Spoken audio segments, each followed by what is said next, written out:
আজকের ভিডিও বেথি এবং মুলিবাস টুকিয়া তরজা বানানো হয়, এখান থেকে বেথি বাইর হয়, যেটা কম বেশি আমরা সবাই জানি। আজকের কিন্তু মুলিবাসের আচানক আরও কিছু ব্যবহার আছে, আপনারা হয়তো অনেকে প্রথম শুনবা। মুলিবাসের ফল খাইন খেয়ে খেও, আবার মুলিবাস দিয়া বিস্কুটও বনে, হয়তো কোনোদিন শুনছেন না। তো আজকের ভিডিও রইব এটা সংক্ষিপ্ত প্রতিবেদন। মুলিবাসর বৈজ্ঞানিক নাম বা সাইন্টিফিক নাম হইল মেলোকান্না বেক্সিফেরা। ভারত, বাংলাদেশ, ভুটান, মায়ানমার এবং নেপালের বিভিন্ন অঞ্চলে এই বাঁশ পাওয়া যায়। মুলিবাস আমাদের উত্তর পূর্বাঞ্চলের প্রায় সব রাজ্যেও আছে, বরাক ভ্যালিত বেশি হয় মিজোরাম তাকিয়া। মুলিবাসর ফল, বীজ আর বিস্কুট সম্পর্কে খোয়ার আগে বেথি সম্পর্কে কিছু তথ্য তুলিয়া ধরি। মুলিবাস আয় নদীর মধ্যে দিয়া, নদীর থেকে উঠাইয়া মুলিবাসে লম্বালম্বিভাবে প্রথমে 2 পিস করা হয়। লম্বালম্বিভাবে আদাখান করা প্রত্যেকটা পিসরে প্রথমে দা দিয়া ঠুকা হয় ও ঠুকিবার লাগিয়া বিশেষভাবে তৈরি করা হয় দা। এই ভিডিওতে দেখরা এখন টুকা চলের। টুকা শেষ হয়ে গেলে এটা 3টা লেয়ার আলাদা করা হয়, 3টা ফরত। কোনো বাঁশ থেকে 2 ফরত আগলে আর কোনোটা থেকে 3 ফরত বাঁশ অনুযায়ী।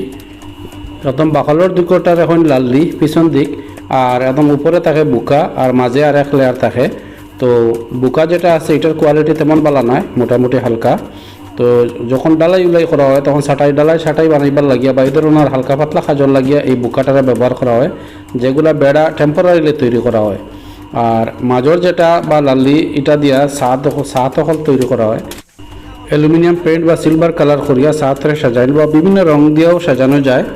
আমরা বরাক উপত্যকায় বেথির ব্যবহার তুলনামূলক কম।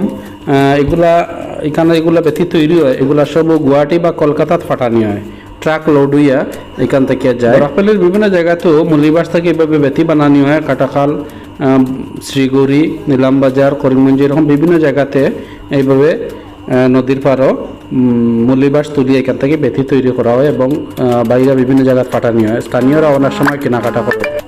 যারা বাঁশ টুকইন বা বেথি বানাইন, অর্থাৎ শ্রমিক যারা, তারা ঠিকাদারের আন্ডারেও সাধারণত এখানে বাঁশগুলা এই বেথি বানানোর কাজে লিপ্ত থাকেন। টুকা লেয়ার আগলানি শেষ হয়ে গেলে পরে নির্দিষ্ট মাপ মতো এগুলারে কাটা হয়, বিশেষভাবে তৈরি একটা দা আর মুগুর দিয়া বাড়িয়ে দেখলে আপনারা কাটা চলের। এইভাবে খাটিয়া তারপরে শুকানি হয়, 2-4 ঘন্টা শুকাইতে লাগে। না শুকাইলে এগুলা পরে যখন বান্ধিয়া রাখা হয়, লোড দেওয়া হয়, এগুলা পরে খালো হয়ে যায়। তো খালো না হইবার লাগিয়া এগুলারে অন্তত 2-3 ঘন্টা 4 ঘন্টা রোদ্রে দিয়া শুকানি হয়। এই মুগুর বা মুগুর দিয়া বাড়িয়ে কাটা হয়। ও হইল স্পেশালি ডিজাইন দা আর ওই মুগুর।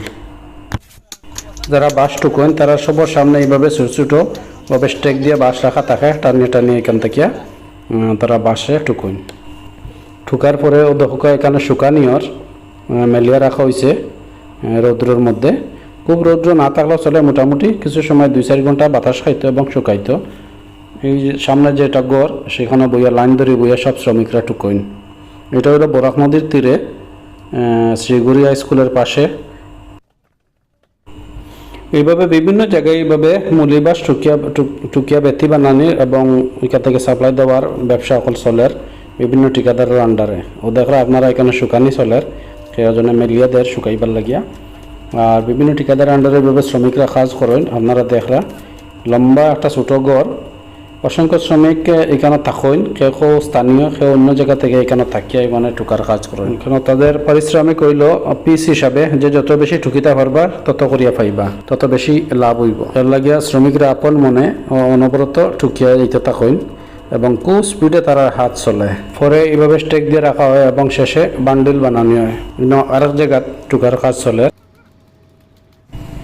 নদীর মাঝে ওই যে বাঁশের লম্বা লাইন দেখা, এগুলো রাখা হয় সালিয়ার এক বান্ডিলের মধ্যে থাকে প্রায় 700 থেকে 800 বাঁশ। মিজোরাম থেকে কাটাখাল হইয়া বরাক নদী হইয়া এইভাবে বাঁশ গলাইতে থাকে। এখন যেটা কোনোদিন দেখছেন না, ওটা হইল মুলিবাসর ফল। এটা 40-48 বছর 50 বছর পরে ফল দেখা দেয়। ফল দেখা দিলেই বাঁশ মরি যায়।